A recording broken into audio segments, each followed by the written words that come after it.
Hi, Assalamualaikum and good morning. We are from Group 3. We are going to present the duty of care to provide safe premises. Our group are conceived with 5 members, which are Nurdalina binti Taufik 270265, Nurliana Aisyah binti Rosli 270557, Nur Izzati binti Muhammad Zulkifli 271294, Maizatul Aliyah Zahirah binti Abu Bakar 271504, and Nur Syafiqah Shazwanita binti Abdul Rahim 271906. Now we are going to present our duty of care to provide safe premises. Assalamualaikum and good day. My name is Nur Syafiqah Shazwanita, matrix number 271906. My group mate and I will be presenting about duty care to provide safe premises. Common law recognizes the concept of duty of care, but what exactly does it entail? According to the 1974 Health and Safety at Work Act, all employers are required to do whatever is reasonable, practicable to protect their employees' health, safety, and well-being. But how can an employer be certain that they are fulfilling their duty of care? Employer's duty of care implies that the employer will take reasonable steps to ensure employee safety in the workplace and to prevent any harm, injury, or loss resulting from employees' organizational activity. Employers want to reduce the risk of injury or illness to prevent harassment and discriminations, and to help the people with whom their employees work feel safe and happy in their jobs. There are few areas that are typically covered by duty of care. The following areas are typically covered by duty of care. The first area are buildings and premises. Employer needs to provide a safe place to work for employees. Second, risk assessments, informations, and training. Employers need to assess risk and implementing measures to improve health and safety. Third area typically covered by duty of care is health and safety policy. A clear health and safety policy is highly recommended for all employers and a legal requirement for businesses with 5 or more employees. Fourth is hazardous substances. Employers need to aware of the controlled substances hazardous to health, COSHH. Next is insurance. Employers need to cover any personal injury, harm, or loss and claims for the third parties. Other than that, employers need to cover the welfare of the employees.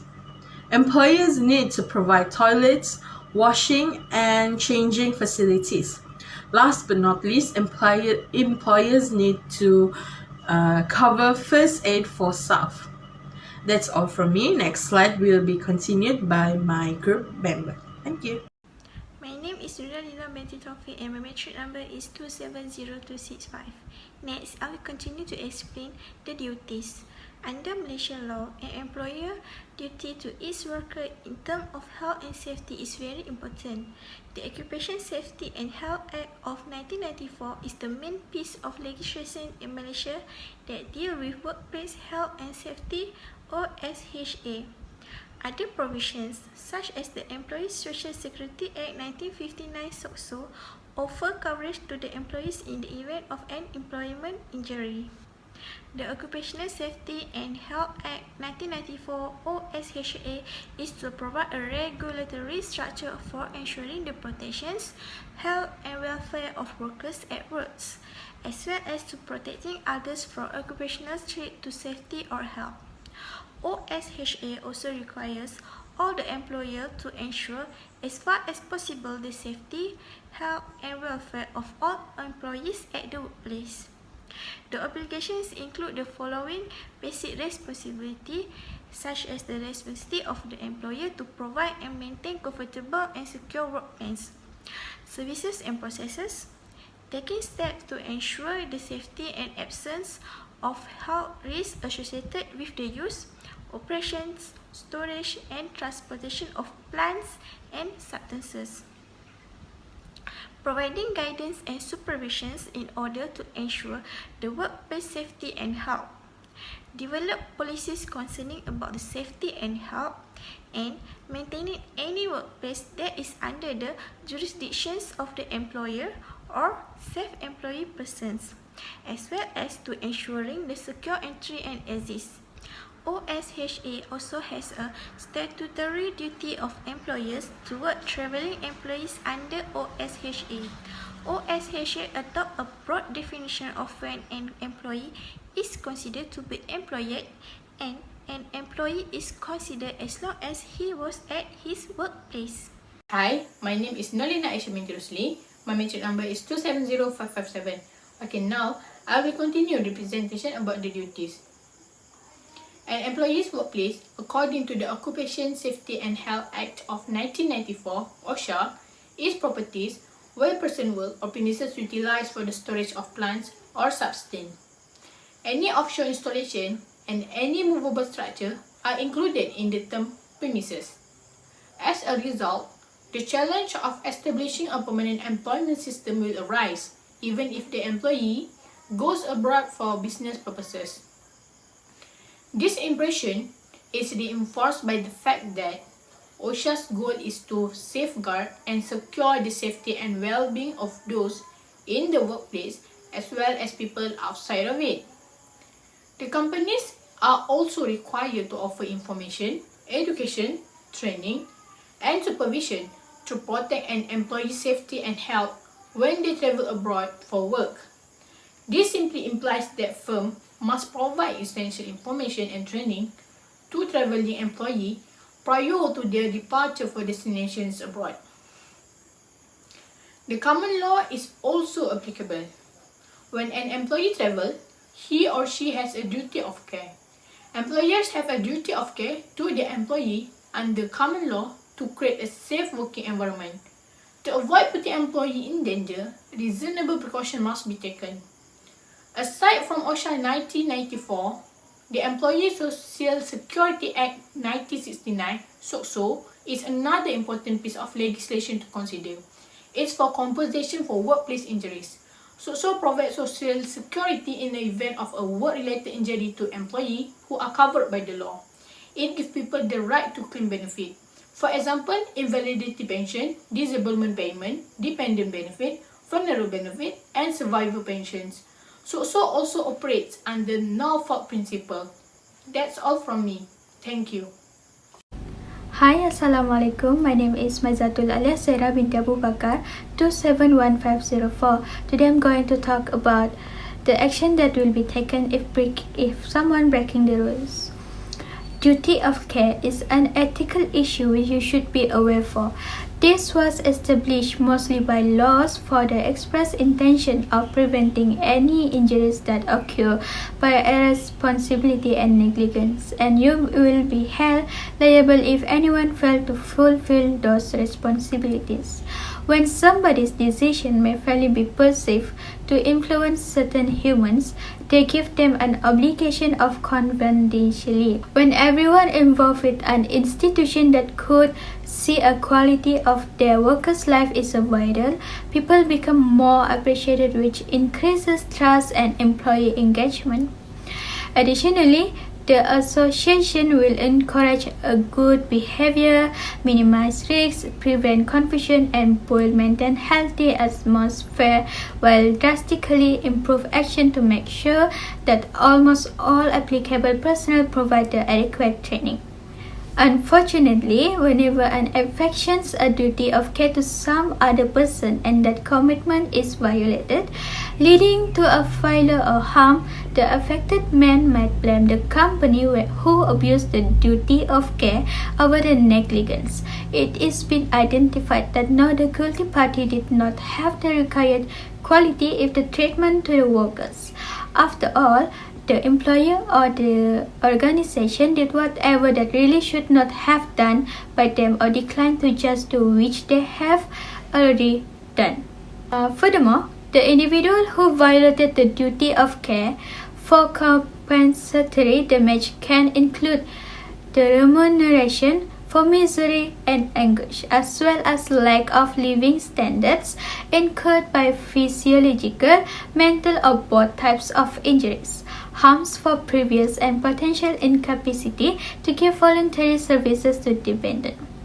For example, if your disability prohibits you from helping others for those who are dependent on yourself, also one of the compensatory who violated the duty of care. The implications of failing to meet a duty of care are typically financial and potential financial, putting an institution or an employee into enormous pressure.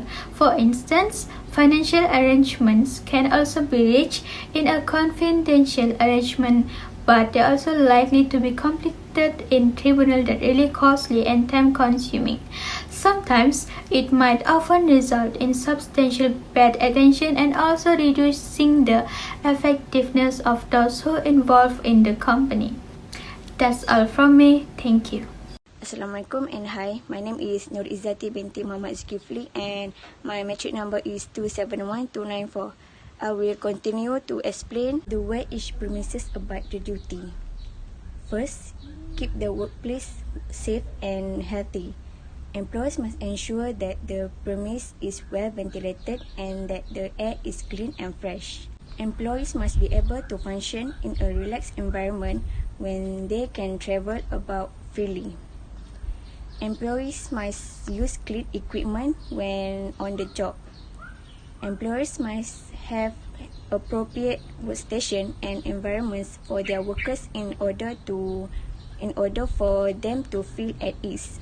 Second, check equipment and workpieces are correct and maintained regularly. Employees must ensure that the equipment is in good working order. Floors, sidewalks, stairs, and roads must all be made safe for workers to use.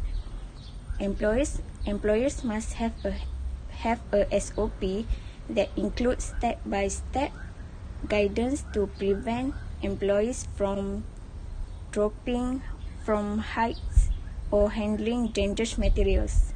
Employers must have special storage space for dangerous objects so that they do not slip and injure workers. Third, provide suitable washing facilities and clean drinking water. Employers should provide a space for workers to change and store their own clothes if appropriate. Employers should have rest and dining areas as well as facilities that are appropriate for pregnant women and nursing mothers. Employers must also allow workers to take breaks at reasonable times and have enough leave. Employers must keep track on self-employed or off-site workers to ensure that they are working efficiently and healthily. 4. Protect workers' rights. Employers must allow employees to freely associate and recognize their right to negotiate. Forced labor equipment must be stopped so that employees do not feel exploited. Employers can also stop employing minors in order to comply with labor laws. Discriminatory attitudes towards job and staff should be eliminated by employers. In conclusion, after considering many aspects, it can be concluded that in tourism and hospitality, the duty of care to provide safe premises is complex, involving aspects such as adhering to statutory requirements, taking steps to ensure occupational health and safety requirements are met, and undertaking an analytical approach to mitigating potential liabilities.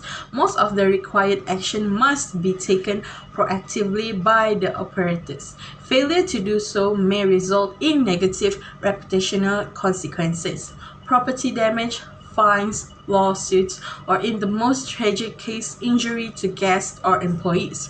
Companies have a moral and ethical obligation to practice effective risk management.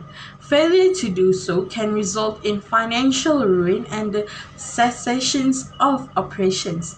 Companies have a moral and ethical obligation to practice effective duty of care to provide safe premises. failure to do so can also result in financial ruin and the cessations of operations. That's all from us. Thank you.